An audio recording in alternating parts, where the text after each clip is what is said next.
Hello दोस्तों, नमस्कार। तो आपका स्वागत है आज की क्लास में। तो आज की क्लास में होने वाले प्लेटो के राजनीतिक सिद्धांत के ऊपर, मतलब प्लेटो के दार्शनिक राजा की अवधारणा के ऊपर। भाई, जो पढ़े साइंस ऑनर्स वाले बच्चे हैं सेमेस्टर 5 के, उनके लिए इम्पोर्टेंट क्वेश्चन है, जिनका भी एग्जाम स्टार्ट होने वाला है।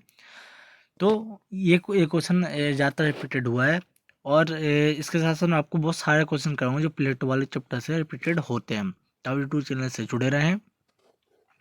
तो भाई, सबसे पहले इसका परिचय पढ़ लेते हैं। आखिर प्लेटो का संक्षिप्त परिचय क्या है, प्लेटो कौन थे। भाई, प्लेटो का व्यापक रूप से ग्रीक काल के सबसे महत्वपूर्ण राजनीतिक दार्शनिकों में से एक माना जाता है।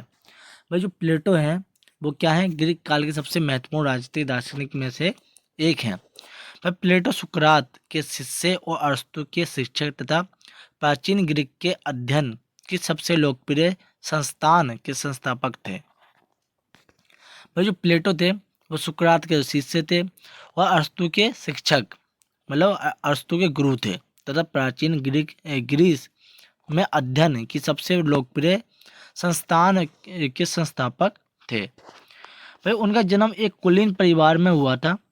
जो भाई कहते हैं, जो प्लेटो थे वो एक कुलीन परिवार से जुड़े हुए थे, मतलब उनका जन्म उन्हीं में हुआ था, कुलीन परिवार में हुआ था। तथा उनके माता पिता ग्रीस में अभिजात और शासकों के वर्ग से संबंधित थे। भाई, जो क्या कहते हैं, जो उनके माता पिता थे, किनके, प्लेटो के। भाई, वो ग्रीस में अभिजात और शासक वर्ग के संबंधित थे। भाई, प्लेटो पर सुकरात और पाइथागोरस के विचारों के दर्शन का प्रभाव था। भाई, जो प्लेटो के विचार थे वो सुकरात और पाइथागोरस के विचारों से संबंधित थे। परंतु तत्कालीन ग्रीस में राजनीति और सामाजिक संदर्भ में प्लेटो का सबसे अधिक प्रभावित किया गया है।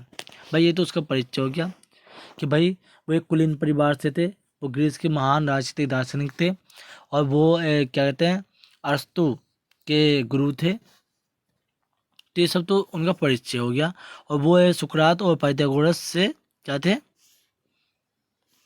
उनके विचारों से प्रभावित थे, और प्लस अरस्तु के शिक्षक थे। अरस्तु के क्या थे, शिक्षक थे, और सुकरात के शिष्य थे। भाई, मैं उल्टा बोल दिया था।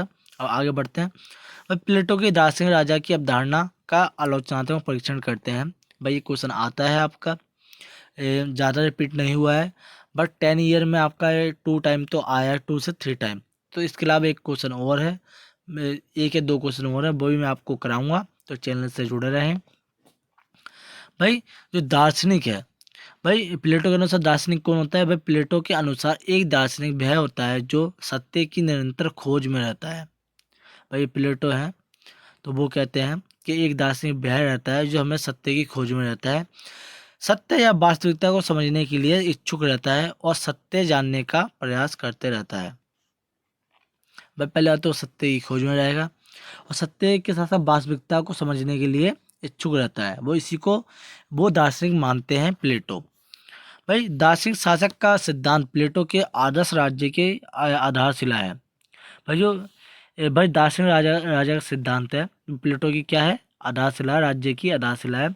उनके अनुसार एक अच्छा शासक न केवल प्रजा के जीवन में संरक्षण के लिए बल्कि उसके परिवर्तित करने के लिए भी उत्तरदायित्व है। भाई दोस्तों, मैं ऐसे पॉइंट बनाता हूँ जिसको आपको समझने में ज़्यादा टाइम नहीं लगे, इसलिए मैं आपको पॉइंटों में समझाता हूँ ताकि आप आसानी से समझ जाए। इसलिए कई बच्चे मेरे को कमेंट नहीं बोलते, सर आप तो डायरेक्ट पढ़ते हुए जा रहे हो। बेटा, जहाँ समझाने की आवश्यकता पड़ती है मैं समझाता भी हूँ, अदरवाइज जहाँ समझाने की आवश्यकता नहीं पड़ती मैं डायरेक्ट पॉइंट पढ़ के आपको बता देता हूँ। तो आप वीडियो को रोक के पॉइंट पढ़ सकते हैं, कोई दिक्कत नहीं है। जैसे आपको समझे आप समझें और अपने पेपर अच्छे से लिख के आए ताकि आपको अच्छे से अच्छे मार्क्स प्राप्त हो सके। तो भाई, सेकंड पॉइंट हमारा ये कहता है कि उनके अनुसार एक अच्छा शासक न केवल प्रजा के जीवन के संरक्षण के लिए बल्कि उसे परिवर्तित करने के लिए भी उत्तरदायित्व होता है। तो जो प्लेटो हैं वो कहते हैं कि एक अच्छा शासक वह होता है जो कि प्रजा के जीवन को संरक्षण के साथ साथ उनके जीवन को परिवर्तन लाए, और केवल उनका बचाव करना इंपॉर्टेंट नहीं है बल्कि उन्हें नई नई चीज़ें सिखाना और उन्हें निपुण बनाना भी बहुत ज़्यादा इम्पोर्टेंट है, ऐसा प्लेटो को मानना है।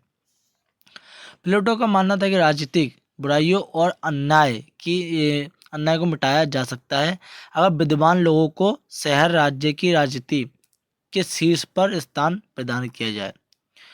और जो प्लेटो उनका मानना है कि जो ये राजनीतिक बुराइयां हैं और अन्याय हैं उनको मिटाया जा सकता है। कैसे?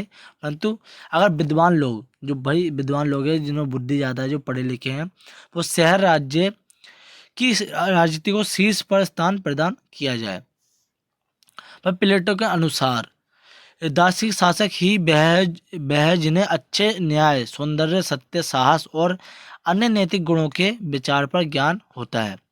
पर प्लेटो के अनुसार भाई दार्शनिक शासक वही होता है, वही है जिन्हें अच्छे न्याय के बारे में पता है, सत्य के बारे में पता है और साहस और अन्य नैतिक गुणों के बारे में ज्ञान प्राप्त होता है। तो एक दार्शनिक एक अच्छा राजा बन सकता है प्लेटो के अनुसार।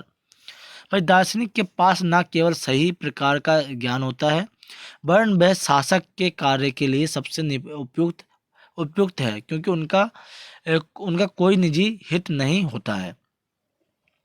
भाई जो प्लेटो है वो कहते हैं भाई एक दार्शनिक वो एक शासक बनने के लिए सबसे उचित व्यक्ति होता है, क्योंकि भाई उन पर एक तो बहुत ज़्यादा ज्ञान होता है, बल्कि वह शासन के कार्य के लिए सबसे उपयुक्त होते हैं। क्यों? क्योंकि उन्हें कोई निजी हित नहीं होता है, खुद का कोई लालच नहीं होती है, इसलिए वो प्रजा के लिए अच्छा कार्य कर सकते हैं, ऐसा प्लेटो को मानना है।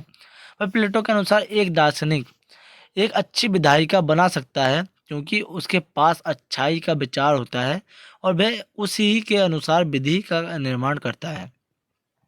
भाई जो प्लेटो है, प्लेटो के अनुसार जो एक दार्शनिक होता है वह एक अच्छी विधायिका मतलब कानून बनाने वाली व्यवस्था बना सकता है, संस्था बना सकता है, क्योंकि उसके पास अच्छाई का विचार होता है, किसी पास, दार्शनिक के पास, और वह उस ही के अनुसार विधि का निर्माण करता है।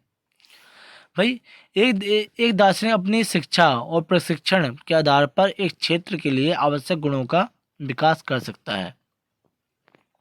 भाई एक दार्शनिक अपनी शिक्षा और प्रशिक्षण के आधार पर एक क्षेत्र के लिए आवश्यक गुणों का विकास कर सकता है। भाई उनके अनुसार एक दार्शनिक सर्वगुण संपन्न व्यक्ति होता है, जिसमें ज्ञान भी होता है और शिक्षा भी होती है, प्रशिक्षण भी होता है और उसका कोई निजी हित भी नहीं होता। वो अच्छे से लोगों को समझ सकता है और जो लोगों के हित हैं उन हित को समझ कर उनका विकास कर सकता है, ऐसा प्लेटो को मानना है। पर प्लेटो के अनुसार एक दार्शनिक लोगों में शांत दृष्टिकोण, एक स्वस्थ दिमाग और अच्छा चरित्र उत्पन्न कर सकता है।